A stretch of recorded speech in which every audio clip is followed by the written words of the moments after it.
আসসালামু আলাইকুম ওয়া রাহমাতুল্লাহি ওয়া বারাকাতুহু।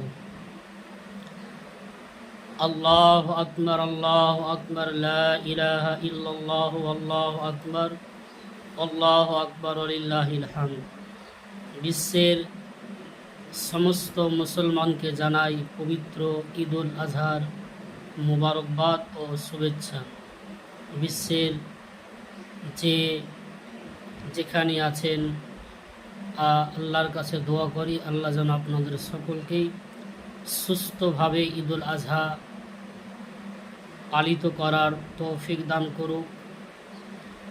আল্লাহ পাক রব্বুল আলামিন আমাদের সকলকে সুন্দরভাবে এই দিনটি পালন করার তৌফিক দান করুক। সকলে বলুন আল্লাহুম্মা আমিন। আসুন আমরা সর্বদাই তাকবীরে তাশরিকটি পড়তে থাকি। আল্লাহু আকবার লা ইলাহা ইল্লাল্লাহু আল্লাহু আকবার ওয়া লিল্লাহিল হামদ।